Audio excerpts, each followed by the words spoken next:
ప్రతిరోజు సంక్రాంతి లాంటి అనుభవాలు ఇక్కడి నుంచి క్యారీ చేసి మీరు సిటీకి మేము సిటీకి వెళ్ళినా ఎక్కడికి వెళ్ళినా ప్రతిరోజు కొత్తదనంతో కొత్త ఆలోచనలతో ఉంటే చిన్నపిల్లలాగా యాక్టివ్ ఉంటాం. సో ఈరోజు ఈ ఒక్కరోజు కోసమే 364 రోజులు వెయిట్ చేసే పని లేదు. ప్రతిరోజు పండగలాగా మీరు చేసే పనే. మీరు పాత్రలు కడిగినా, వంట చేసినా, మీ ఉద్యోగం చేసినా మరి దాంట్లో కొత్తదనం చూస్తే మీకు బోర్ ఉండదు.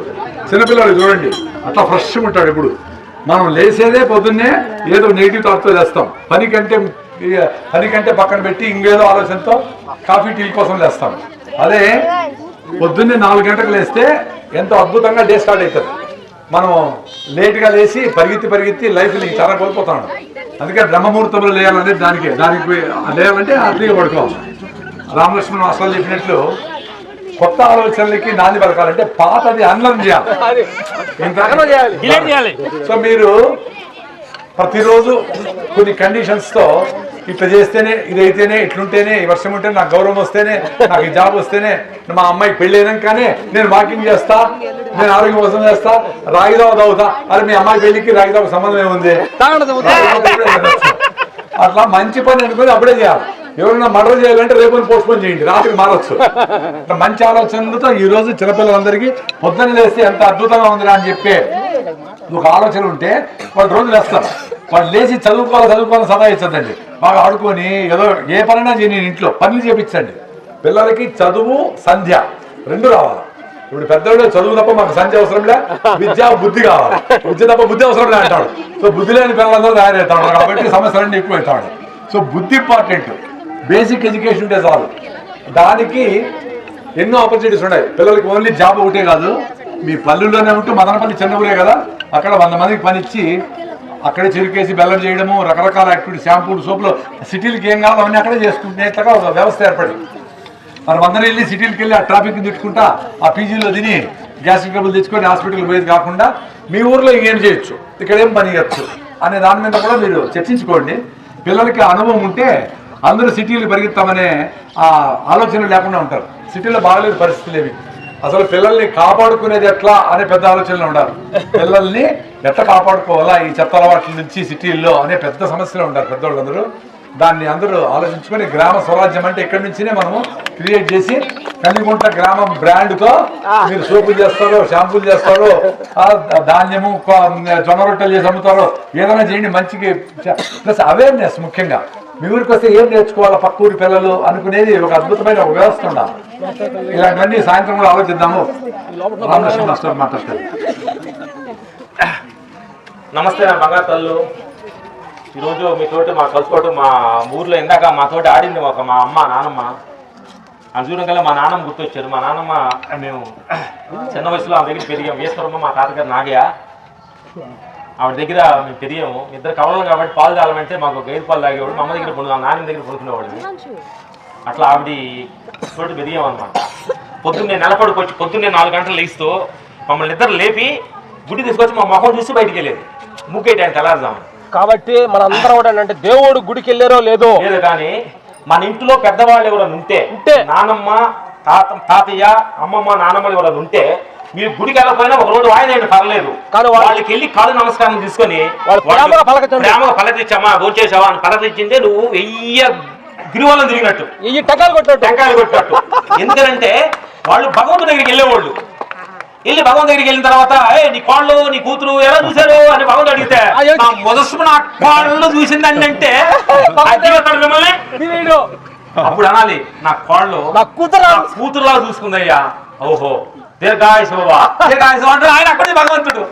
అందుకని నా పరమాత్మ స్వరూపురాలా మనల్ని చుట్టూరు ఉన్న వాళ్ళ గురించి ఎంత ప్రేమగా మనం మాట్లాడగలేమంటే ఈ ప్రేమే భగవంతుడికి ప్రతిరూపంగా ఉంటుంది. అంటే భగవంతుడు అంటే ఎవరు? ప్రేమ, కరుణు, ఎదుటి మనిషిని ప్రేమించడం, ప్రేమతో చిరునవ్వుతో పలకరిస్తే భగవంతుడు గుణం. ఒక్క తెలుసుకోండి, మనకి వాళ్ళు ఆస్తులు ఉన్నాయా, పేరుందా, అందం ఉండాలా, నల్లంగా ఉండాలా, భూమి ఉండాలా అని కాదు. ప్రేమకు మించిన దైవం లేదు. ప్రేమతోటి జీవితం మొదలు పెట్టండి. భోగి అనమాట. భోగిని గురించి భోగి మాట్లాడి అక్కడ కూడా మాట్లాడారు. ఇక్కడ ఏంటంటే భోగి అనేది ఏంటంటే మీ అందరూ తెలిసిందేను, పాత బట్టలు వేస్ట్ చేసిన పొలం వేయటం కాదు. పాత పాటలు అయిపోయినా పాత అయ్యి కాకపోయినా మన లోపల ఉందా పాత ఆలోచనస్. ఎందుకంటే సిస్టమ్ మీ అందరికి చదువుకున్న వాళ్ళు ఉన్నారు, సిస్టమ్ హ్యాంగ్ అయిపోతుంది అంటారు. డిలీట్ చేయనప్పుడు కొన్ని డిలీట్ చేయకపోతే సిస్టమ్ హ్యాంగ్ అవుతుంది బంగారం తెలుసుగా. అట్లా మన లోపల ఉండే నెగిటివ్ థింకింగ్స్ ఎన్ని ఆలోచనలు చెడు ఆలోచనలు అన్ని డిలీట్ చేయలేదు అనుకోండి సిస్టమ్ హ్యాంగ్ అవుతుంది. నాకు బీపీ వచ్చింది, నాకు టెన్షన్ వస్తుంది, నాకు షుగర్ వచ్చింది. బీపీ ఎందుకో ఇదన్నిటికీ సిస్టమ్ హ్యాంగ్ అయ్యింది. కోపం తాపాలు బాళ్ళు నిండి ఉన్నాయి కాబట్టి ఇలాంటి అద్భుతమైన భోగి రోజు ఈ లోపల చెడేస్తున్నాను ఆ భోగి ఇసిరేసేయండి.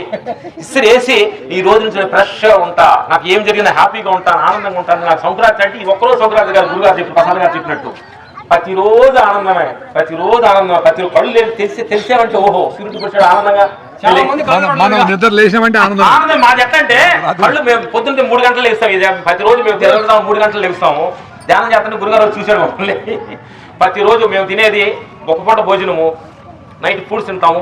పొద్దున్న లెగిస్తే ఫ్రెష్ గా విశ్వాన్ని ఆ నిర్ణయాలన్నీ ఆటని చూస్తుంటే ఎంత అద్భుతంగా ఉంటుంది. అందుకని మనుషులు ముఖాలు పొద్దున్న చూడొద్దు, విశ్వాన్ని ప్రకృతిని చూడండి, హ్యాపీగా చెట్లు చూడండి, పక్షులతో మాట్లాడండి, చూడండి. విలేజ్ వచ్చినప్పుడు విలేజ్ వచ్చిన తర్వాత చిన్న ముఖ మీద పెట్టుకోదు. మీ ఊరు పక్కింటి వాళ్ళు ఎవరు పలకపోయిన వాళ్ళు పలకరించండి. ఈ రోజు డెఫినెట్గా పలకరిస్తారని మనస్ఫూర్తిగా కోరుకుంటున్నాను. ఎందుకంటే ఇది నిజమైన పండగ. మన లోపల నెగిటివ్ థింకింగ్ తగలబెట్టిన రోజే నిజమైన పండగ అనమాట. మన లోపల నెగిటివ్ థింకింగ్ నెత్తిమీ పెట్టుకొని మనం ఏం ముందుకు వెళ్ళలేమని సత్యాన్ని చెబుతూ పెద్దలు చెప్తారు, చిన్న చిన్న విషయాలు పట్టించుకోవద్దు. చిన్న చిన్న మాట గురించే కొన్ని సంవత్సరాలు కలుపుకోకుండా ఉంటారు. మనంతా మనం చెప్తాం చిన్న మాటే, ఒక మాట అదే ప్రేమతో మాట్లాడితే ప్రపంచం ఎప్పుడు ఆనందంగా ఉండొచ్చు. ఇంకోటి ఏంటంటే ప్రతి మనిషి లోపల మంచి గుణాలు ఉంటాయి, ప్రతి మనిషి లోపల చెడు గుణాలు ఉంటాయి. మనం ఏం చేస్తామంటే ఆ చెడునే ఫోకస్ చేసి వడాలంటోడు ఏమి ఫోకస్ చేయకుండా అతను మంచిని కూడా మనం ఆలోచించుకుంటే అద్భుతంగా మనం మంచిగా ఉంటామని చెప్పి సత్యం చెప్పుకుంటున్నాము. అది ప్రతిరోజు ప్రతి మనిషి లోపల ఏదో మంచి గుణం ఉంటుంది, ఏదో తెలిసి తెలియక మంచి గుణం ఉంటుంది. ఆ మంచి గుణాన్ని మనం తిప్పుకొని ఆనందంగా ఉండాలని ఈరోజు ఆ బంగారాలతో అందరితోటి. ఎందుకంటే చైల్డ్ అవ్వాలి, చిన్నపిల్ల అవ్వాలి మనం. అర్థమైంది? మన లోపల ఇగో ఎన్ని ఉండాలి. అసలు చిన్నపిల్లలాగా మనం ఉంటే హ్యాపీగా ఉంటాము. నా బంగారాలు ఎంత హ్యాపీగా ఉన్నారో వాళ్ళకి ఏం లేదు. మీరేంటంటే నేను ఫలానా అనుకుంటే మనం హ్యాపీగా ఉండలేము. అవన్నీ అక్కడ జాబులు అనమాట. అందుకని చిన్నపిల్లలాగా ఉండండి, నచ్చినట్టుగా హ్యాపీగా రిలాక్స్గా. గురుగారు అంటాడు మీకు నచ్చినట్టుగా మీరు ఉండండి, టెన్షన్ పడగాకండి, హ్యాపీగా ఉండండి. ఈరోజు గెంజి దొరికిందా ఆగండి, ఈ 4 పంచవరాలు పెట్టారు, హ్యాపీగా ఉండండి అనే సత్యాన్ని మాకు ప్రసాద్ గారు ప్రతి క్షణం చెబుతుంటారు. మా గురువులు అనమాట మాకు. ఎందుకంటే ఎంత సింపుల్ గా ఉండాలి అనేది ఇలాంటి మహాన్ భావులతో మీరు తిరుగుతుంటే మాకు ఇంకా చిన్న చిన్న ఏదో మా నెత్తి మీద ఉంటే చూడు ఇస్త్రీ కింద పడేస్తున్నాం, ఈరోజు మగ్గిలేస్తున్నాం అనమాట. Thank you. ప్రకృతివనం ప్రసాద్ గారు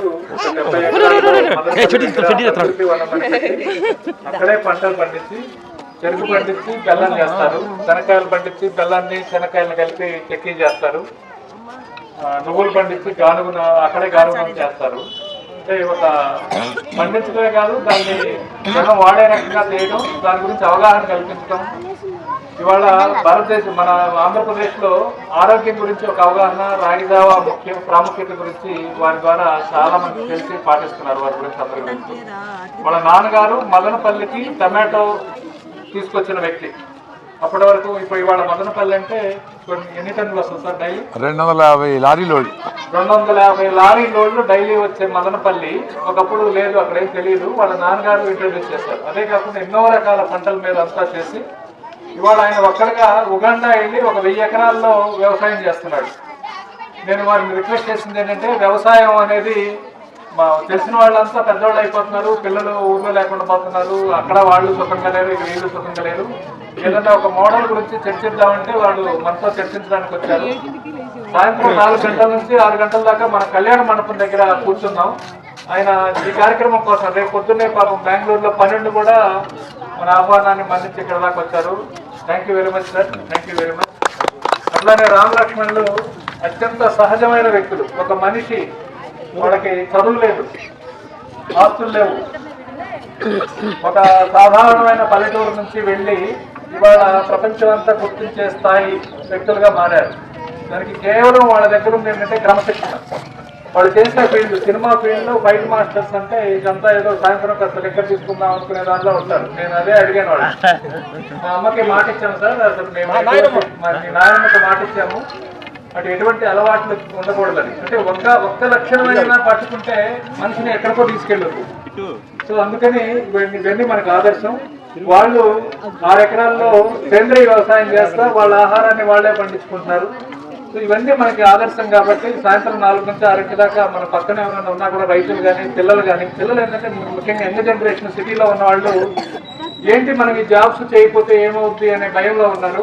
మనకి భూమి ఉంది, అమ్ముంది, ఊరుంది, దీన్ని నమ్ముకొని ఎలా బతకొచ్చు అనే దానికి వీళ్ళందరూ మనకు ఆదర్శంగా ఉన్నారు. దయచేసి మనమే కాకుండా చుట్టుపక్కల రైతులందరికీ అవగాహన కల్పించి అందరూ సాయంత్రం 4 నుంచి 6 దాకా మనకేం డౌట్లు ఉన్నాయో, మనకేం ఇబ్బందులు ఉన్నాయో అవన్నీ మాట్లాడవచ్చు. సరదాగా మాట్లాడుకున్నాం. Thank you. లేవు అక్కడ క్యాబ్ తీసాం మా కాడికి వచ్చి మమ్మల్ని ఆనందించారు. గురుగారు ఆహ్వానించారు. గురుగారు అవకాశం